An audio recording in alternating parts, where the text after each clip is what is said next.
If you're a Generation Y kid, and I mean a real Generation Y kid, not a millennial, not a kid for whom, 9/11 was a historical event, but I'm talking about our early 80s, maybe mid 80s, probably late 80s too, but even late 70s kids, born then, grew up in the late 80s to the early 90s, and you can tell me with a straight face that you walked up to a Zoltar machine and didn't ask for it to make you big, I'm gonna call you a liar. This week we're talking about the classic movie, Big, on the Everyman Movie Review.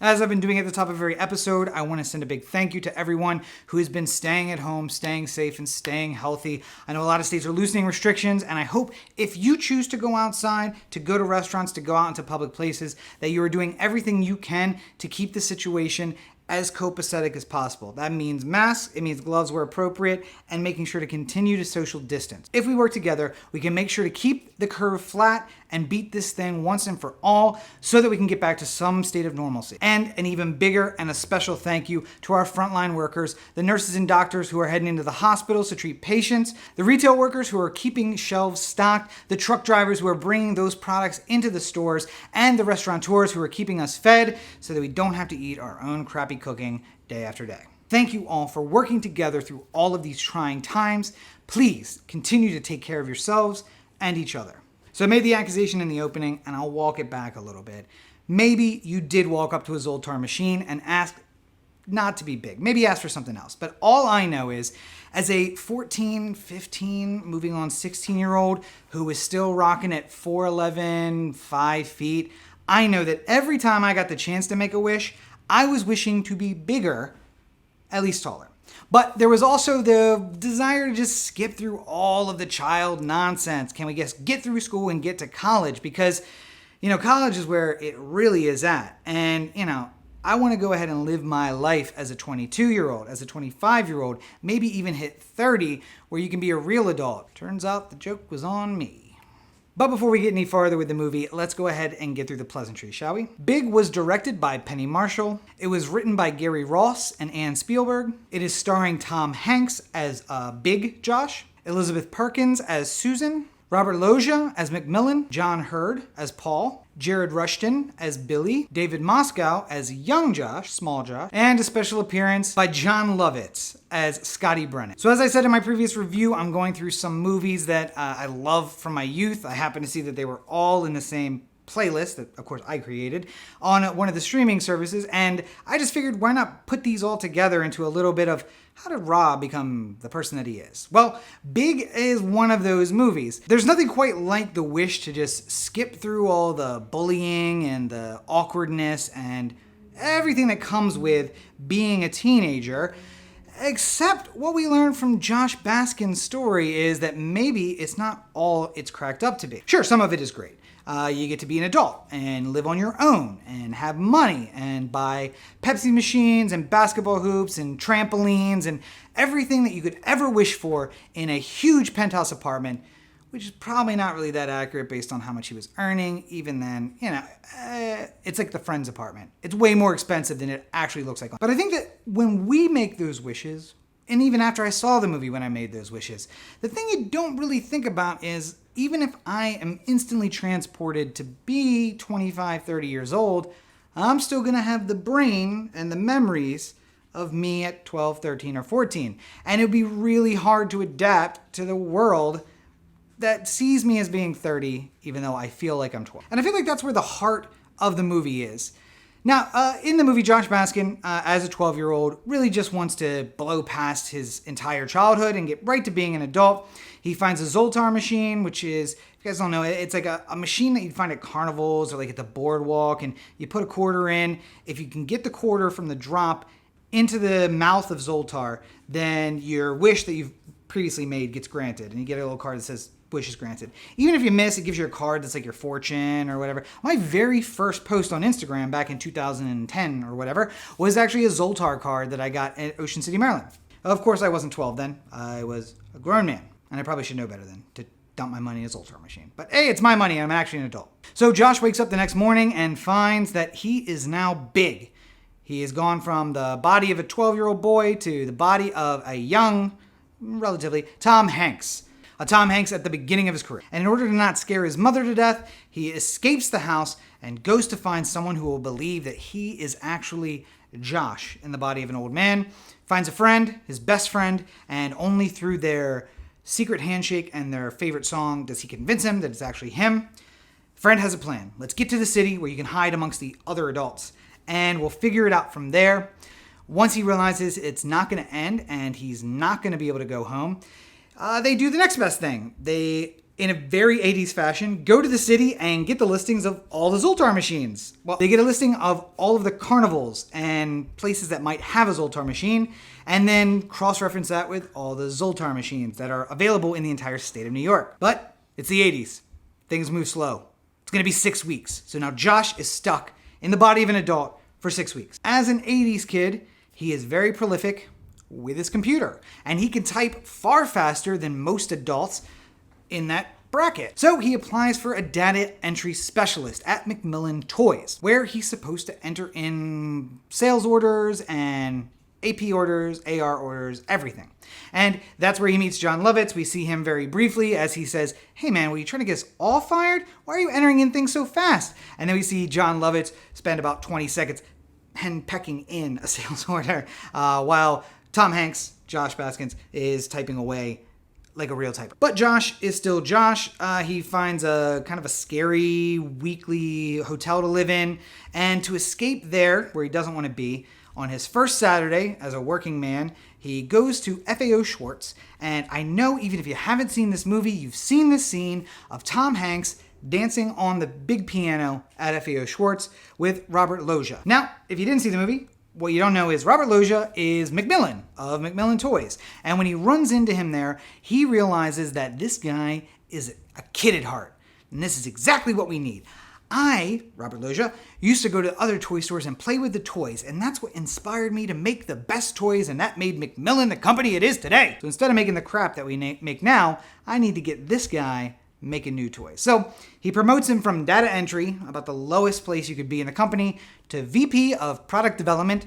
That gets him a huge raise, with which he gets the apartment with the trampoline and the Pepsi machine and eating McDonald's all the time. But this means that Josh enters the world of Paul, played by John Headley, who is currently the big chief when it comes to product development and doesn't much care for a newcomer who asks dumb questions like, why are we making transformers that are buildings that turn into robots? What's fun about that? What if they were bugs that turned into robots? That's fun. Bugs are fun and robots are fun. It has to be both things that are fun. And so John Headley thinks that Josh is just trying to take his job, when Josh is just a 12-year-old in a grown man's body. Josh's innocence and excellence also grabs the eye of Susan, played by Elizabeth Perkins, who is also John Headley's girlfriend. So not only is John losing in the workplace, but he's losing his girl to this headstrong upstart. And Josh has no idea any of that is happening. Instead, he just wants to make cool toys and continue to play with cool toys and have a sleepover with his new friend Susan, where she clearly thinks more is going to happen, but he offers her the bottom bunk, the good bunk, and he climbs up top. Probably not exactly what she thought he meant by he has to sleep on top if she's going to stay over. Slowly but surely, Josh starts to mature and come to terms with the fact that he may be stuck as a grown man forever. So he gets an expedited or accelerated process of what he must have missed between 12 and 29. And it just occurs to me that he mentions that he just had his 13th birthday right after he got big, and then he became 30, which means essentially he was 13 going on 30. And I'm wondering if that Jennifer Garner movie was a remake, or if this was a remake of the earlier 13 going on 30.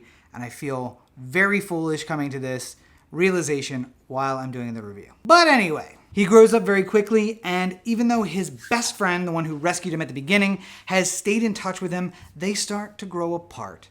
And he starts to grow closer with Susan, as a man would. And finally, Billy gets the results. Here's the list of all the Zoltar machines. Here's the list of all the carnivals. We do a little cross-referencing, and bam, here's where we gotta go. And I will say, there's a little preview of it because Josh actually takes Susan on a date to, I think it's called Sea Park, New York. Anyway, he takes her on a date there, and they are walking, and he's so involved, so caught up in Susan's eyes that he misses that they walk right past a Zoltar machine. So now Josh has a decision to make. Does he stay big with Susan and this new, very cool life, or does he go back and live his life as a teenage boy? Well, he decides he's gonna come clean to Susan and tell her everything, and of course, she thinks he's crazy. So the decision is easy. He races off to Sea Park, New York to finally get that wish in and go back to his old self. In the meantime, Susan goes and has a meeting with Macmillan where he explains that he has never met someone so young at heart, so innocent, so in tune with the youth of today. And she realizes he was telling the truth all along. So she goes and finds Billy. When she finds him, he says, oh, he's going to Sea Park. She races that direction, but she arrives too late. Josh has already dropped his quarter in. He's made his wish. He's gotten the quarter in Zoltar's mouth, and your wish is granted. So they have one more afternoon together where they joke a little inappropriately about whether or not Susan, a woman in her late 20s, could continue to date Josh, a 13-year-old boy. She says maybe she would wait for him. Then she does the math and realizes how far apart they are. And she says, I'll be 40 before we could go on a date. Let's just say the conversation probably wouldn't fly today in a movie, but it's an 80s movie and take it with a grain of salt. So Susan takes Josh back to his neighborhood and he gets out and sadly starts to walk away. He tells her she's had a huge impact on his life and he now knows the man he wants to grow up to be. Then he turns and starts walking towards his house, camera to Susan, who is stunned. Camera back to Josh, who is now a little boy, standing in a huge suit. And he runs back into his house, cries out, Mom, I'm home! Credits roll. It could not be a more 80s movie if it tried. I said this a few reviews ago. I'm not a huge fan of the feel-good movies, but this is another one that gets me, and I don't know why. I think it's because he gets to make the decision. It's not as if the movie happens to him. It's not a victim of circumstance. He decides to do what he wants to do, even though he's kind of guided in one of the direct. Anyway, but it's just that thing of like a second chance, and maybe it gets to me now because I think about if I had the chance to go back and be 14 again, knowing everything that I know now, would I? And the answer is absolutely yes. I would run my school. You know, you got that guy in your high school who like you think is the coolest guy ever, and he 100% peaked in high school. Life never got better for him. And then, you go to college and party it up, and then, I don't know, go to law school, practice law for 5 years, move 3,000 miles to LA. Yeah, I'm looking at you. Anyway, so maybe you just don't let them get to you as much when you're a kid. And you don't make the same mistakes that you made then. Maybe you make different mistakes and just see how it would shake out. But there's just something about Big that, maybe it's just about second chances and fixing mistakes and being able to see what it would have been like and go back and live it anyway. But I'm a huge fan. I think you will be a huge fan too. I can tell you that my live studio audience during the recording sounds like they're gonna rush out and watch it as soon as possible. They're gonna be fans as well. I give Big 2 thumbs up. It's a family-friendly movie. It's 80s family-friendly, so maybe not for the smallest of kids, but you're gonna be totally fine watching this with your parents or with like teenagers, tweens. I would maybe go with the youngest kids because it's a little raunchy by today's standards, but 80s was like totally calm. So, and it might be a little awkward to watch with your parents because there's some innuendo, but so maybe not totally appropriate now that I think about it. But listen, hey, we're all quarantined separately, right? So watch it before you get out of quarantine. We got plenty of time going right now, right? I'll put a link down to the streaming down below where you can find it. It's available at least on Stars, but available elsewhere, I'm sure, as well. I think it's on HBO Now right now. I give it 2 big thumbs up. Go and check it out today.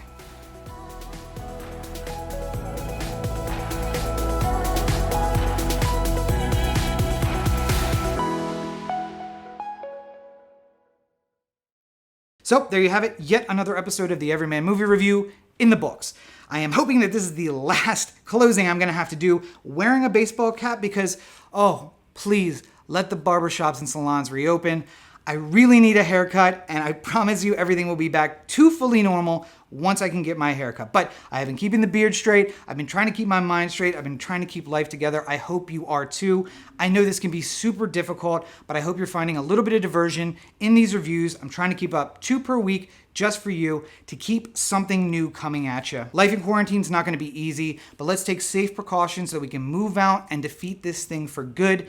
Please take care of yourselves and each other in these times. On a personal level, I'd like to say a huge thank you to all my supporters on Patreon. You guys are the motivation to keep me moving forward. It is so fantastic to see messages about the stuff that I post, when I give you early episodes, when I give you broken episodes. I did an episode about bad education and the audio was basically ruined, but I was able to put together a kind of an episode and I sent it out just to my patrons, so only they know my thoughts about bad education. If you want to be one of the chosen few, it is super easy. Head on over to patreon.com, that's patreon.com/Robert N. Cheek, and for as little as $1 a month, you can join the crew.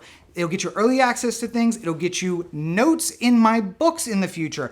Basically, the inside line on all the stuff that I'm working on right there at your fingertip. But times are tough. Maybe even $1 a month is too much. Well, that's fine. Make sure you're following me on all social media at Robert N. Cheek. It's totally for free, and the jokes are basically the same. So you're going to get an insight to my life, my day-to-day. It's not going to be at the level of the patrons, but you'll definitely see a lot of interesting stuff and see kind of behind the scenes of the things that I'm working on. So you're not going to want to miss that. All over the internet, Instagram, Facebook, Twitter, Tumblr, Snapchat, TikTok, everywhere at Robert N. Cheek. And of course, if you're looking for even more, you can find it at robertncheek.com. It's under construction, but it is slowly but surely getting there. You can find links to all of the YouTube videos, or just check out youtube.com/RobCheek. You can find links to all the books, or just search for me on Amazon. All of that is available at robertncheek.com. And if you can't get enough of me, why would you? Make sure you are checking out the Oh the Anthem podcast. New episodes every Tuesday. You're going to find that at ohtheanthem.com, youtube.com/Oh the Anthem, and at Oh the Anthem on all your social networks. And of course, Everyman Movie Review is also on social media. You're going to find us at Everyman Movie on Instagram and Facebook, and Everyman Movie Review on Twitter. So that's it for this week. Thank you guys for joining me once again. Look for a new episode. They come out every single Thursday and one in between.